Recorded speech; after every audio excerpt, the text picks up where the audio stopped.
Picture this, a limestone palace rising above the Hudson River like a mirage, 79 rooms of marble and mahogany glittering against the autumn foliage, its terraced gardens cascading toward the water where Livingston Manor had stood for over a century, and inside, beneath crystal chandeliers that cost more than a worker's lifetime wages, 24 servants moving soundlessly through corridors designed to erase their very existence. This is the Mills mansion at Stottsburg, and what dark truths about American power, California gold soaked in blood, political ambition cloaked in respectability, and the invisible human cost of Gilded Age grandeur would these walls reveal if they could speak. What bargains were struck in its drawing rooms, what fortunes built on Western mining camps and Eastern banking scandals funded its construction, and what price, paid not by the Millses themselves but by countless others whose names we will never know, was extracted to maintain this performance of permanence. The story begins not on the Hudson but in the chaotic, violent goldfields of California in 1848, where a 23-year-old man named Darius Ogden Mills arrived from New York with almost nothing, tried his hand at mining like thousands of others, quickly realized that the real fortune wasn't in digging gold but in controlling the men who did, and pivoted to what would become his empire. Not extracting ore himself but financing the extraction, not risking his own life in the mines but lending money at rates that could crush a man, founding the Bank of California in Sacramento and then moving it to San Francisco, where he partnered with the flamboyant William Chapman Ralston, a partnership that would make both men spectacularly wealthy and one of them spectacularly dead. Mills made his first millions not just from the California gold rush but from the Comstock lode in Nevada, that almost incomprehensible vein of silver discovered in 1859 that would produce nearly $400 million worth of ore over the next 2 decades, and Mills was there at the beginning, financing mining operations, collecting interest, watching his wealth multiply while miners worked in 100-degree heat thousands of feet underground, their lungs filling with silica dust. Their bodies broken by cave-ins and equipment failures, their lives measured not in years but in how long they could withstand conditions that would eventually kill most of them. This was the foundation, the bedrock blood money upon which the Mills fortune was built, money that seemed clean when it arrived in New York but carried with it the weight of every crushed body, every widow left destitute, every child who grew up without a father because Darius Ogden Mills needed to turn a profit. And Mills was shrewd, careful, the kind of banker who knew when to pull back, who sensed when his partner Ralston was overextending himself building the Palace Hotel in San Francisco, spending money like there was no tomorrow, and Mills quietly liquidated much of his holdings in the Bank of California, stepped down as president, and watched from a safe distance as Ralston's financial house of cards collapsed in August 1875, the bank closing its doors, Ralston forced to resign, and the next day his body was pulled from San Francisco Bay in what was officially called an accidental drowning but everyone knew was suicide, and Mills walked away unscathed, his fortune intact, his reputation for prudence enhanced. Never mind that the bank's collapse ruined thousands of depositors, never mind that Ralston's death was directly connected to the financial schemes Mills had participated in, had benefited from, had enabled even as he positioned himself to survive the inevitable crash. This is how great American fortunes are made, not through honest labor but through knowing precisely when to extract yourself from the carnage you helped create. The Bank of California scandal revealed everything about how Western wealth operated. Mines that produced silver worth millions relied on workers who earned $3 a day if they were lucky, who descended into shafts that could collapse at any moment, who breathed air so thick with dust that they coughed up blood within months, who worked by candlelight in temperatures that soared above 100 degrees, who knew that a single mistake, a single moment of inattention, could mean being buried alive or crushed by falling rock or blown apart by misfired dynamite, and the owners, the financiers, the men like Darius Ogden Mills who provided the capital, never saw these conditions, never descended into those hellish depths, never heard the screams when timber supports gave way or when toxic gases suddenly filled a tunnel, never attended the funerals of men who died so that silver could flow from Nevada to San Francisco to the counting houses where it was transformed into abstract wealth, into numbers and ledgers, into capital that could be invested in railroads and real estate and eventually in Eastern mansions where the connection Between the luxury and the suffering that produced it was so thoroughly obscured that the wealthy could genuinely believe they had earned their fortunes through superior intelligence and character rather than through systematic exploitation of men who had no choice but to risk their lives for wages that kept them perpetually in debt to company stores. By the 1870s, Darius Ogden Mills was one of the wealthiest men in America, with mansions in San Francisco and Millbrae on the peninsula, with investments in railroads and hotels and banks, with enough money to start thinking about legacy, about how his family would be remembered, and like so many of these Western fortunes built on gold and silver and blood, the money flowed east, back to New York, back to respectability, back to where old families with old names could confer the one thing money alone couldn't buy, acceptance. His son, Ogden Mills, born in 1856 into wealth his father had clawed from the California goldfields, was raised as a gentleman, educated in the finest schools, groomed to be something his father could never quite be, a member of the Eastern establishment, someone who belonged not through money alone but through marriage and manners and a kind of effortless superiority that only comes from never having questioned your place in the world. When Ogden Mills married Ruth Livingston in 1882, the machinery of social transformation that his father had dreamed of finally began to turn, because Ruth wasn't just wealthy, she was pedigreed, her family line stretching back to 1686 when Robert Livingston the Elder, a Scottish immigrant who had arrived in the Dutch colony with very little, managed through a combination of political shrewdness and strategic marriage into Dutch colonial society to secure a royal land grant of 160,000 acres along the Hudson River, more land than Rhode Island, a domain so vast it functioned as its own feudal kingdom, with tenants who paid rent to the Livingston lords for generations, with manor houses overlooking the river, with a genealogy that included governors and Revolutionary War heroes and diplomats and everyone who mattered in New York's Dutch patroon aristocracy. The Livingstons were American royalty, or as close as a republic could produce, and when Ruth Livingston, great-granddaughter of Morgan Lewis who had been the third governor of New York State and who had built the original house at Stottsburg in 1832, married Ogden Mills, she brought with her not just her family's estate but something far more valuable, legitimacy, the kind of social capital that Western mining money desperately needed, the ability to walk into rooms where new money was still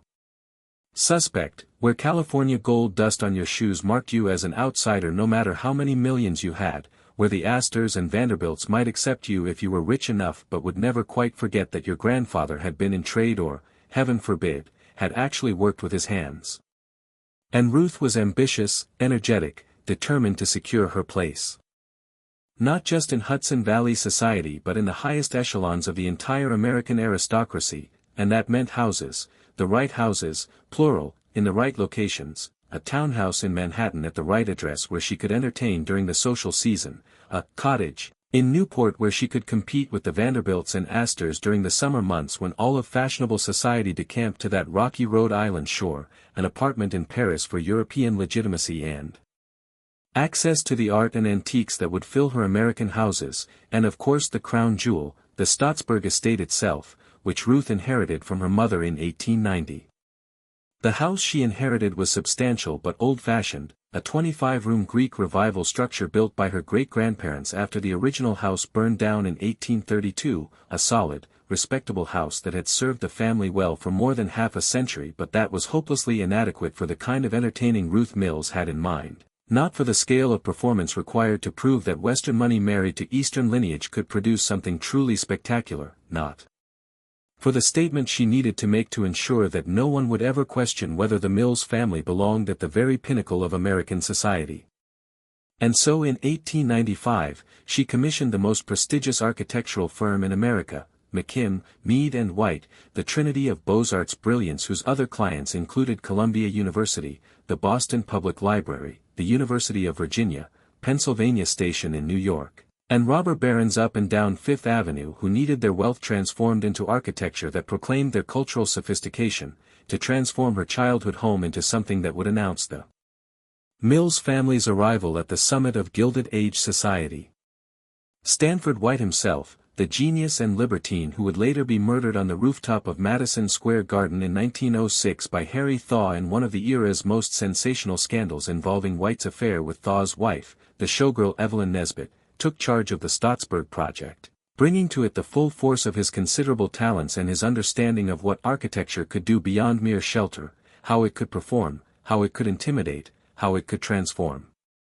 Western mining money into something that looked like centuries of accumulated culture and taste.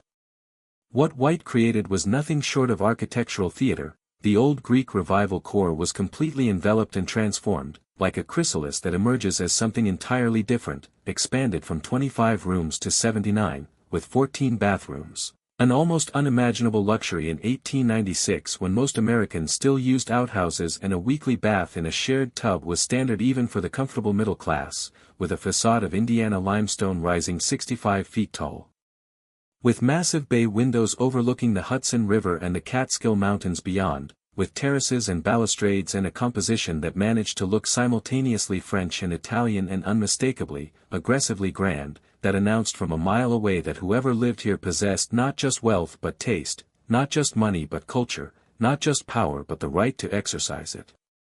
Inside, White deployed every trick in the Beaux-Arts playbook that he had learned studying in Europe and perfected in dozens of commissions for America's wealthiest families: an entrance hall paneled in Circassian walnut, that rare, swirling grained wood from the Caucasus that cost a fortune to import and even more to properly install, with a grand staircase that rose through the center of the house like a theatrical set piece designed to allow women in evening gowns to make entrances that would stop conversation, drawing rooms with frescoed ceilings executed by European craftsmen and marble mantelpieces carved in Italy and imported piece by piece, their weight so enormous that special reinforcement had to be built into the house's structure. A dining room 42 feet long that could seat 40 guests under chandeliers that required a servant on a ladder to individually light and extinguish each crystal-hung candle, the table itself capable of extension to accommodate dozens of courses served on china that bore the family monogram, each place setting representing more wealth than a factory worker would see in a year. A library with floor-to-ceiling bookcases filled with leather-bound volumes, many purchased by the yard from European dealers who specialized in selling culture to Americans who needed their libraries to look well-read even if the books themselves were never opened, although Ruth Mills was in fact better educated than many of her peers and may actually have read some of them. Bedroom suites for the family with adjoining boudoirs and dressing rooms and private bathrooms with fixtures, clawfoot tubs, marble sinks, flush toilets with oak seats and brass hardware that were themselves small fortunes, that represented technology and luxury that 99% of Americans would never experience, that turned the simple biological necessities of bathing and elimination into opportunities to display wealth, and of course the hidden machinery, the architectural sleight of hand that made the whole performance possible. Servant staircases that allowed the staff to move between floors without ever being seen by guests, back corridors and service passages. And a whole parallel universe of narrow, undecorated hallways painted in plain white or beige, where the people who made this luxury possible lived their lives in shadow, moving through the same house but inhabiting a completely different world, a world where beauty and comfort didn't matter, where efficiency and invisibility were the only values, where your entire purpose was to facilitate the family's life while never imposing your own existence upon their awareness. The cost of this transformation was never publicly disclosed, the truly wealthy never discuss such vulgar details, and to ask would be to mark yourself as someone who doesn't understand how these things work, but estimates based on similar projects and the scale of work suggest it ran well over $1 million, perhaps as much as $2 million, which in 1896 represented more money than most Americans would earn in 100 lifetimes, more money than entire towns saw in a year, enough to build 1,000 modest houses or fund a public library system or endow a hospital, and all of it spent to create a house that the Mills family would occupy for perhaps 8 or 10 weeks annually, during the autumn season when the Hudson Valley foliage turned spectacular shades of red and gold and the weather was perfect for house parties and hunting and the elaborate social rituals that justified the whole enormous expense. Because the house was never meant to be just a residence in any normal sense, it was a machine for social performance, a stage set where Ruth Mills could demonstrate that her money and taste were equal to anyone's, where she could host weekend parties that drew politicians and socialites and minor European nobility who were always willing to cross the Atlantic if American millionaires were willing to pay their passage and treat them like the aristocrats they claimed to be, where she could serve 7-course dinners prepared by a French chef in a kitchen equipped with the latest technology, where guests could play golf on the estate's private course and tennis on the clay courts and ride horses from the stable along trails through the property's hundreds of acres during the day, and then dress in their finest for evenings of conversation and music and card games and carefully orchestrated networking, where deals could be made and alliances formed and status confirmed, all while servants in livery moved soundlessly through the rooms, materializing when needed with fresh drinks or clean ashtrays and vanishing when not, their presence essential but their visibility an embarrassment. Their comfort irrelevant, their very humanity erased by a system that required them to be machines, extensions of the house itself rather than people with desires and dreams and exhaustion that accumulated over 17-hour days, 6.5 days a week. Every week of every season the family was in residence, for wages that kept them alive but dependent, that bound them to service because what other options existed for a housemaid or a footman or a laundress in Gilded Age America where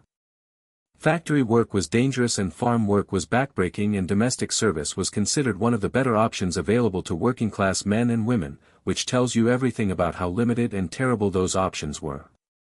The servant quarters at Stottsburg tell their own dark story. Small rooms tucked into the attic and basement levels, minimally furnished with iron bedsteads and plain bureaus, cold in winter despite the house's expensive heating system because heat rises and the servants' rooms were designed not for comfort but for maximum utilization of otherwise wasted space, stifling in summer when the temperature under the roof could reach 90 or 100 degrees and there was no relief because opening windows meant letting in noise that might disturb the family, accessible only by those narrow back staircases that ensured the two worlds, the world of the family and the world of the staff, never truly intersected except in moments of service, when a butler would appear with a silver tray or a lady's maid would help Ruth Mills dress for dinner, the elaborate process taking an hour or more as corsets were laced and hair was arranged and jewels were selected and everything had to be perfect. Because Ruth Mills could not appear before her guests looking anything less than impeccable, or a footman would stand behind chairs in the dining room, present but invisible, a ghost in livery whose job was to anticipate needs before they were spoken, to refill wine glasses and remove plates and serve courses with choreographed precision that made the whole elaborate meal appear effortless when in fact it represented hours of preparation and split-second timing and physical labor that left the servants exhausted by the time the family and guests finally retired for the evening, except that the servants' day didn't end then because the dining room had to be cleared and the dishes washed and the furniture returned to its proper position and the fires banked and 1,000 other small tasks completed before they could finally collapse into their narrow beds for a few hours of sleep before rising before dawn to begin again. 24 domestic servants were required to run Stottsburg when the family was in residence, each with specific duties and a specific place in the rigid hierarchy that governed life below stairs. A butler who managed the male staff and oversaw all formal service, who was addressed as Mr. by everyone including the family, who had his own small office where he managed the wine cellar and the silver and the endless details of running a great house, who had the power to hire and fire the male servants under his command, who received a salary considerably higher than the footman or useful man but who also bore the responsibility for everything that happened in his domain and who could be dismissed if the family was displeased, who understood that his relatively privileged position depended entirely on the continued satisfaction of his employers and that he could never, ever forget that gap between his status and theirs, a housekeeper who commanded the female staff with military precision, addressed as Mrs., regardless of marital status because Mrs. conferred the authority necessary to manage women who were often young and inexperienced, who had her own sitting room and bedroom, who managed the linen closets and cleaning schedules and the moral conduct of the female servants with an iron hand because any scandal, any suggestion of impropriety, would reflect on her and could cost her her position, who had worked her way up through the ranks from kitchen maid or chambermaid over decades, who knew every corner of the house and every trick of household management, who was paid well by the standards of domestic service but who also knew she would never have enough to retire in comfort, who would work until her health gave out or the family no longer needed her, footmen who served at table and attended to guests, young men in their 20s and 30s who were chosen as much for their height and appearance as their abilities, who wore elaborate livery that cost more than their annual wages, who stood for hours in uncomfortable positions, who carried heavy trays and moved furniture and did whatever physical labor the butler assigned, who were paid better than farm laborers but whose work was considered degrading by men who prized their independence, who might hope to advance to the position of butler themselves someday or who might leave service for other work if they could find it. Who knew that their youth and strength were their only assets and that age would eventually make them unsuitable for positions that required physical vigor and good appearance. A lady's maid who belonged personally to Ruth Mills and accompanied her everywhere, to New York, to Newport, to Paris, who had skills in hairdressing and dressmaking and care of fine fabrics, who helped her mistress dress and undress multiple times each day, who kept her clothes in perfect condition and her jewels organized and her secrets, because a lady's maid knew everything about her employer's body and habits and private life, who was paid more than other female servants and had higher status but who also had no life of her own because she had to be available whenever her mistress needed her, day or night, who could never marry because a lady's maid had to be completely devoted to her employer, who would eventually be pensioned off when age or illness made her services no longer satisfactory, if she was lucky, or dismissed without much compensation if she wasn't, chambermaids who cleaned the endless rooms and made beds and emptied chamber pots and scrubbed floors and dusted furniture and changed linens and kept everything spotlessly clean, young women often recruited from local farms or from immigrant families, who worked from 6 in the morning until 9 or 10 at night with only brief breaks for meals eaten in the servants' hall, who were paid the lowest wages in the household, who were constantly under the supervision of the housekeeper and could be punished for the smallest infraction, who understood that they were completely replaceable and that any complaint might lead to immediate dismissal, who hoped perhaps to advance to the position of lady's maid or housekeeper themselves if they were very skilled and very lucky but who more likely would marry someone from a similar class background and leave service to raise children in poverty not much different from what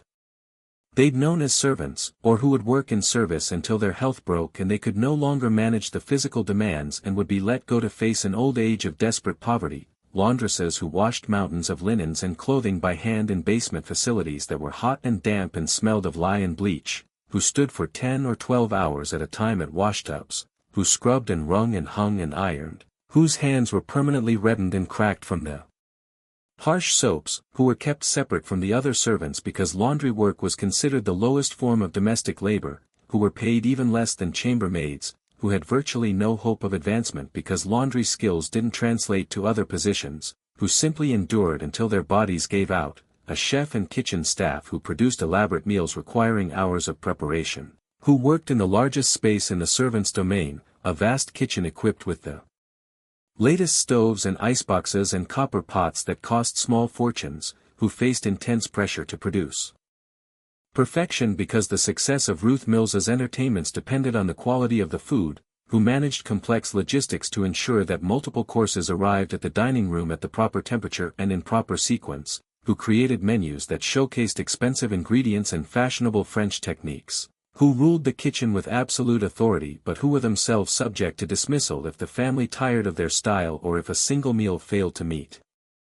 expectations, coachmen and later chauffeurs who maintained the horses and then the automobiles, who lived above the carriage house and stable, who had separate accommodations from the house servants and formed their own hierarchy, who were responsible for getting the family wherever they needed to go in weather fair or foul, who understood that mechanical breakdowns or accidents would be blamed on them regardless of actual cause, who had some degree of independence because their work took them away from the immediate supervision of butler or housekeeper but who also faced the dangers of working with large animals and then with early automobiles that were temperamental and sometimes dangerous, a night watchman who patrolled the grounds after dark, who was responsible for security in an era when great houses were targets for burglary and when fire was a constant threat, who walked the estate in all weather, who was paid little because night work was considered less skilled but who bore enormous responsibility because any theft or fire would be blamed on his negligence, a useful man whose job was to do whatever odd task needed doing, minor repairs, moving furniture, carrying luggage, anything that didn't fit neatly into another servant's defined role, who had perhaps the least secure position because his work was by definition whatever nobody else wanted to do, who could be blamed for any household failure that couldn't be pinned on someone else, who was paid very little but who stayed because even this precarious position was better than unemployment, and more, always more, an army of workers whose names we barely know, whose photographs rarely appear in the historical record because servants were not considered important enough to document unless they had served for decades, whose lives were consumed by making the Mills family comfortable, and who understood with perfect clarity that they existed in a different universe from the people they served, a universe where a servant could be dismissed without notice for the smallest infraction, showing disrespect, being seen in the wrong part of the house at the wrong time, failing to complete tasks to impossible standards, or simply because the family had decided to reduce staff or didn't like your face or wanted to hire someone younger or more attractive. Where pregnancy meant automatic termination because pregnant servants couldn't work as hard and babies were incompatible with the total availability required, where any suggestion of familiarity with the family was grounds for immediate firing because the social distance had to be maintained absolutely, where you lived in your employer's house but had no claim to it, where you handled objects worth more than you would earn in your entire lifetime but could never own anything comparable, where you watched the family eat meals that cost more than your monthly wages. A single dinner party at Stottsburg might cost $500 or more, which represented 6 months' wages for a chambermaid, while you ate plain food in the servants' hall, where every moment of every day reminded you that you were not quite human in the eyes of those you served, not quite worthy of consideration, not quite real.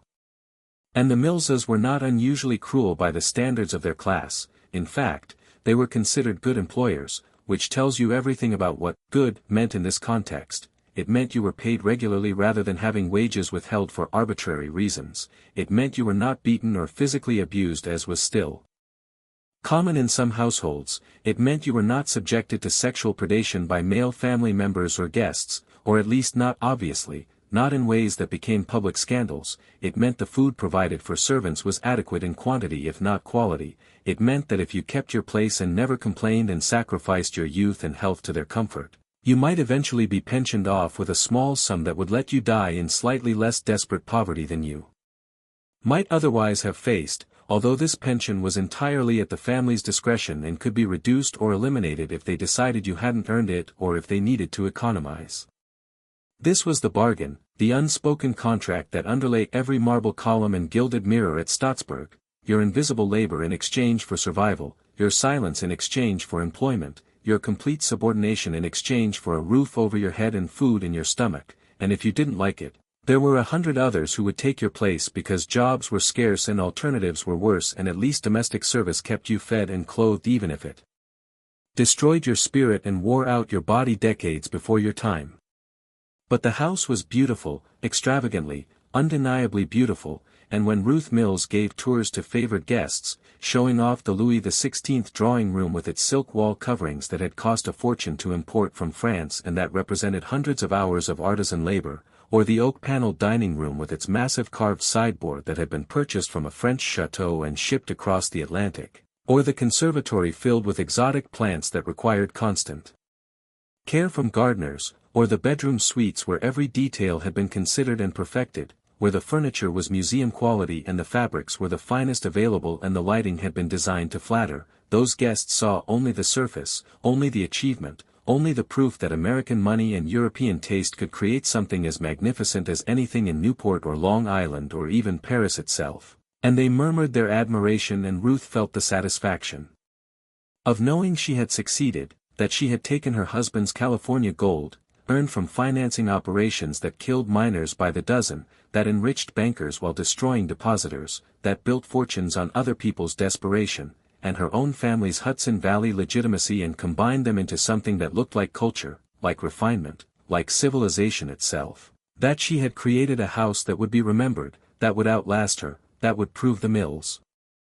family belonged among America's great dynasties.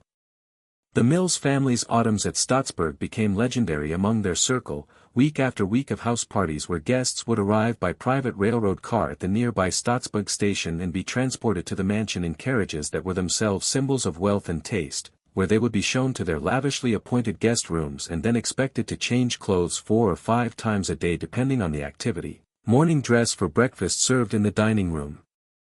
or in guest rooms depending on preference, riding clothes for an afternoon excursion on horses supplied from the Mills stable, tea gowns for afternoon tea served in the drawing room at 4 o'clock with an array of pastries and sandwiches that required hours of kitchen work to produce, evening dress for dinner that began at 8 and might last 3 hours with multiple courses and carefully selected wines, sometimes costume changes for particular entertainments like tableaux vivants or amateur theatricals that were popular in this era, where the men would discuss business and politics while smoking cigars and drinking brandy after the ladies retired to the drawing room, where decisions about bank mergers and railroad investments and political campaigns were made in casual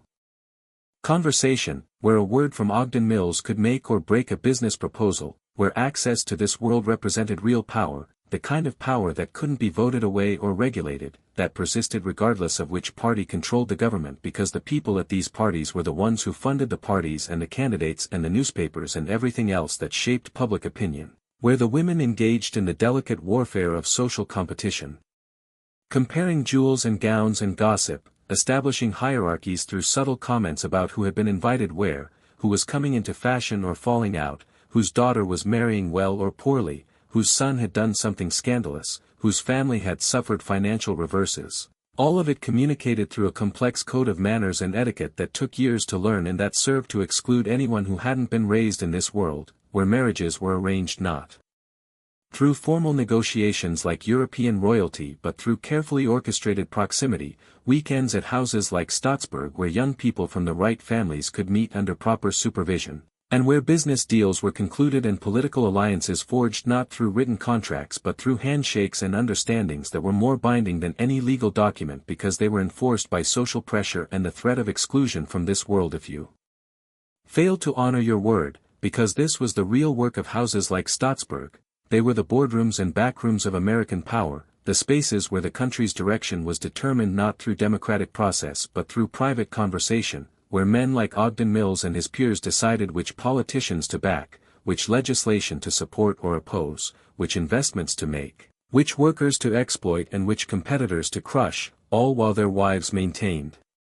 the social machinery that legitimized the whole system, that turned the accumulation of wealth through often brutal means into something that could be celebrated rather than condemned, that made extreme inequality seem natural and even admirable rather than the moral outrage it actually was. And then there was the next generation, Ruth and Ogden's children, who would inherit not just money but the political power that money could buy. Their son, Ogden Livingston Mills, born in 1884 into wealth his grandfather had clawed from California and Nevada, raised in this house and in Manhattan townhouses and Newport cottages, who would attend Harvard and then Harvard Law School, who would marry well, twice. After his first marriage to Margaret Stuyvesant Rutherford ended in divorce in 1919. And then to Dorothy Randolph Fell in 1924, who would enter politics as a Republican representing New York, serving first in the state Senate from 1914 to 1917 and then in the U.S. House of Representatives from 1921 to 1927, who would rise through the ranks of his party to become Undersecretary of the Treasury under Calvin Coolidge in 1927, and then, when Andrew Mellon was kicked upstairs to become ambassador to Britain in 1932, Secretary of the Treasury under Herbert Hoover, right at the moment when the Great Depression was devastating the country, when unemployment had reached 25%, when banks were failing at the rate of dozens per week, when farms were being foreclosed and factories were closing and breadlines stretched around city blocks in every major city, when millions of Americans were facing starvation and homelessness and a complete collapse of the economic system they had believed in. And what did Secretary of the Treasury Ogden Livingston Mills advocate? Did he push for relief programs, for government intervention to help suffering families, for any recognition that perhaps the system that had made his family so wealthy might need fundamental reform? Did he acknowledge that the same economic philosophy that had built Stottsburg, the belief that concentrated wealth would naturally benefit everyone through investment and job creation, had manifestly failed, that the Depression was proof that unregulated capitalism could destroy as effectively as it could create, that people were dying and something had to change? No, he pushed for austerity, for spending cuts that would throw government workers out of jobs, for balanced budgets even as revenues plummeted, for tax increases on ordinary workers to preserve the gold standard that only benefited the wealthy, for all the orthodox economic policies that would deepen and prolong the Depression, that would cause immeasurable additional suffering, that would prove catastrophically wrong, because Ogden Livingston Mills, born in a mansion, educated at the finest schools, never having wanted for anything in his entire life, surrounded always by servants who appeared and disappeared at his convenience, could not or would not understand that the rules that had worked for his family, accumulate capital, live off the interest, let the market sort out the weak, could not work for a nation where millions were starving, and his policies, implemented with the best education and the most earnest Republican convictions and absolutely no understanding of what life was like for ordinary Americans, helped ensure that the Depression lasted longer and cut deeper than it might have, that more families lost their homes and farms, that more children went hungry, that more men lost hope and took their own lives because they couldn't provide for their families, that more women turned to prostitution because they couldn't find legitimate work, that more elderly people died alone and penniless because there was no social safety net, all because men like Mills genuinely believed that suffering was necessary, that the market must be allowed to correct itself, that government relief would create dependency and destroy the moral fiber that made America great, never recognizing or admitting that their own fortunes had been built on government land grants that gave away public resources to private interests, on banking regulations that favored large institutions over small depositors, on labor laws that let employers pay starvation wages and work people to death, on tariff policies that protected American manufacturers while forcing consumers to pay higher prices, on every form of government intervention that benefited capital while opposing any intervention that might help labor, never acknowledging that his grandfather's Bank of California had depended on government-backed gold supplies and federal policies that subsidized Western development and made mining profitable, never seeing the fundamental hypocrisy of a man who grew up in a 79-room mansion attended by 24 servants lecturing the unemployed about the dangers of government handouts and the importance of self-reliance, never understanding that the Depression was caused not by moral failure but by structural flaws in an economic system that concentrated wealth and power in fewer and fewer hands until the whole edifice collapsed under its own weight. Ogden Livingston Mills died suddenly in October 1937, at age 53, of a heart attack at his New York City residence, and newspapers across the country praised his public service and his dedication to conservative economic principles, calling him a statesman and a patriot, lamenting that he had been taken in the fullness of his powers when he might have contributed so much more, noting that he had been considered potential presidential material by Republican leaders who were already looking ahead to 1940 and hoping to find someone who could defeat Franklin Roosevelt and end the New Deal that Mills had opposed so vigorously, and perhaps some people mourned him genuinely, but more significantly, his death marked the beginning of the end for the Mills presence at Stottsburg, because the era that had produced such houses and such fortunes was already dying, killed by the Depression and the New Deal and by changing social attitudes that made it increasingly difficult to justify enormous private wealth while millions suffered, and by tax structures that made it increasingly expensive to maintain these enormous establishments, the income taxes that Mills had opposed and that Roosevelt had increased, the estate taxes that would take huge portions of inherited wealth, all the levies that the wealthy denounced as confiscatory but that were really just modest attempts to redistribute some of the wealth that had been concentrated at the top, and when his sister Gladys Mills Phipps inherited the estate after his death, she recognized what many of her peers could not or would not, that the age of private palaces was over, that holding on to Stottsburg would mean watching it deteriorate as servants became impossible to hire at wages she could afford and as maintenance costs exceeded even the Mills fortune's ability to pay, that the future lay not in private ownership but in public memory, and so in 1938, just 1 year after her brother's death, in what must have been a decision both pragmatic and sentimental, she donated the house and 192 acres to the state of New York as a memorial to her parents, Ruth and Ogden Mills, transforming in a single legal act a private performance of wealth into a public museum of American excess. The donation was presented as philanthropy, an act of generosity that would allow future generations to appreciate the artistic and architectural achievement that Stottsburg represented, and in some sense it was, but it was also an admission of defeat, an acknowledgement that the system that had supported houses like Stottsburg was collapsing, that the labor required to maintain such places was no longer available at prices the wealthy could afford because the New Deal had created alternatives. Social Security meant elderly servants didn't have to work until they dropped dead, unemployment insurance meant workers could survive between jobs without accepting any terms employers offered, labor laws meant workers had some protections and some bargaining power, all of which meant that domestic service was no longer the only option for working-class men and women, that even the Mills fortune, vast as it was, could not sustain this kind of grandeur indefinitely, that the Depression and the New Deal and the social changes they represented meant that American aristocracy, such as it was, could no longer function as it had during the Gilded Age.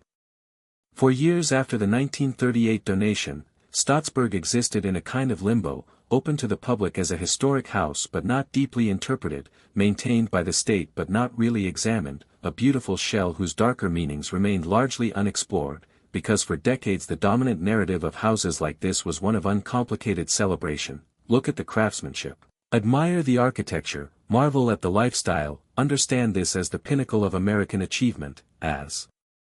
proof that American wealth and European culture could combine to create something genuinely magnificent, and don't ask too many questions about where the money came from or who paid the real price or what this house represented in terms of power and inequality and exploitation, because asking those questions might complicate the story, might make visitors uncomfortable, might suggest that perhaps this beautiful house was also a crime scene, a monument to systematic theft from workers and indigenous peoples and anyone else who stood between the Mills family and their wealth. But then, beginning in the 1990s and accelerating in the 2000s, something changed in how historic houses were interpreted, something shifted in public consciousness and in the discipline of public history that made it possible and then necessary to tell more complete and more honest stories. Historians and curators began digging into the archives, began uncovering servant records that had been preserved but never really examined, began finding account books that showed exactly how much the family spent and what servants were paid, began discovering letters that revealed the tensions and occasional scandals that were hidden from public view, began asking uncomfortable questions about labor conditions and wealth extraction and the human cost of Gilded Age grandeur, began developing tours that told not just the story of the Mills family's taste and accomplishments but also the story of the people who made that lifestyle possible. The servants who worked 17-hour days, the miners who died in California and Nevada to create the Mills fortune, the political and economic systems that allowed such extreme concentration of wealth while workers lived in poverty, began creating an interpretation of Staatsburg that forced visitors to confront the reality that beauty and brutality are not opposites, that exquisite taste can coexist with systemic cruelty, that houses like this are not just monuments to achievement but also monuments to exploitation, not just records of what American wealth could build but also records of what American wealth was willing to destroy to build it, not celebrations of a golden age but evidence of a system that was fundamentally unjust and that should never be romanticized or emulated. Today, when you tour Staatsburg, you see both stories. You see the Circassian walnut paneling and the imported marble, but you also see the cramped servants' quarters. You hear about Ruth Mills's legendary house parties, but you also hear about the 24 staff required to produce that appearance of effortless elegance. You admire the Beaux-Arts architecture, but you also learn about Darius Ogden Mills's bank and the Comstock lode miners and William Ralston's suspicious death in San Francisco Bay. You walk through rooms that drip with luxury, but you're asked to consider what that luxury cost and who paid the price and whether the beauty justifies the brutality that funded it, and that is the real value of preserving places like Staatsburg in the 21st century, not as shrines to a golden age that never was, but as evidence of how our society has always worked, how wealth and power operate, how inequality is not an accident of capitalism but a feature deliberately designed and carefully maintained, how the same dynamics that allowed the Mills family to live in absurd luxury while their servants slept in tiny attic rooms still operate today in different forms with different justifications but with the same results. How the political and economic philosophies that let Darius Mills profit from miners' deaths and let Ogden Livingston Mills prescribe austerity during the Depression while people starved still shape our debates about taxation and regulation and social welfare, how houses like this are not just history but prophecy, showing us what happens when wealth is allowed to concentrate without limit, when the comfort of a few is prioritized over the well-being of the many, when beauty becomes an excuse for brutality and art becomes a distraction from injustice and culture becomes a tool for legitimizing exploitation rather than questioning it.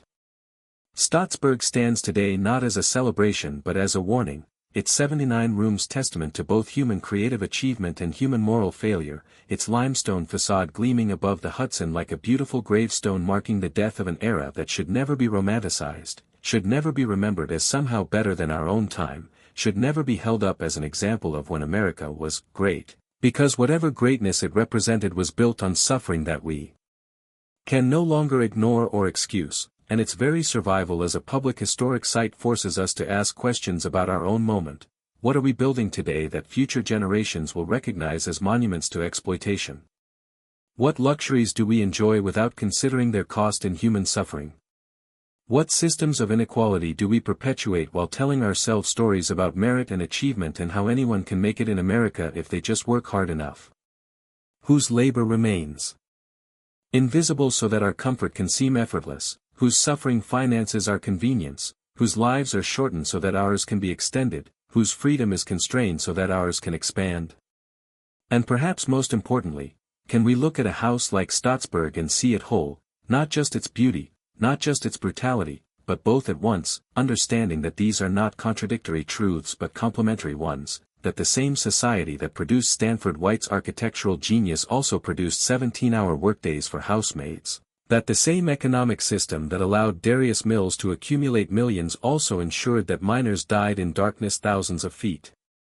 underground for $3 a day, that the same political philosophy that guided Ogden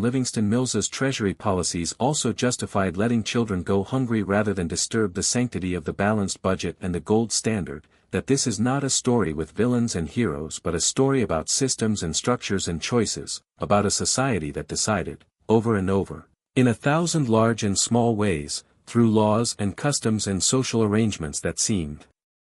natural but were actually constructed, that the grandeur of the Mills mansion mattered more than the lives of the people who built it and cleaned it and made it run, a society that valued beauty so highly it was willing to pay for it in blood and suffering and stolen lives, a society that created structures of inequality so deeply embedded that they persisted through depressions and wars and social movements, that adapted to new circumstances but never fundamentally changed, that we have inherited and that we must now decide whether to reproduce or transform, whether to celebrate or condemn, whether to honor or dismantle, and the Mills mansion stands on its bluff above the Hudson River, beautiful and terrible, monument and warning, achievement and crime, waiting for our answer, asking us whether we have the courage to see clearly and the will to act justly, or whether we will continue to admire the beauty while ignoring the blood that paid for it, continue to celebrate wealth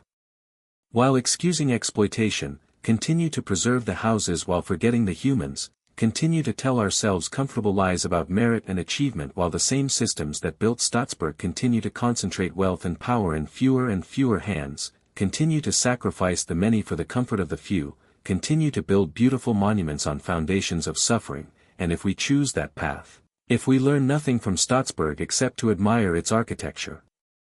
and envy its owners, then perhaps we deserve the future we're creating, a future where our own achievements will be judged not by their beauty but by their cost, not by what we built but by who we destroyed to build it, not by the luxury we enjoyed but by the suffering we ignored, and perhaps someday someone will tour our houses and ask the same questions we now ask about the Mills mansion. What were they thinking?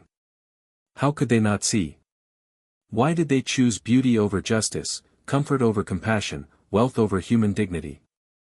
And perhaps they will struggle to understand us just as we struggle to understand the Millses, but at least they will have this house, this beautiful, terrible house, as evidence of what happens when a society loses its moral compass, when wealth becomes the only value and power the only goal, when the question is never whether we should build palaces while others starve but only how magnificent we can make those palaces and how thoroughly we can hide the starvation that makes them possible.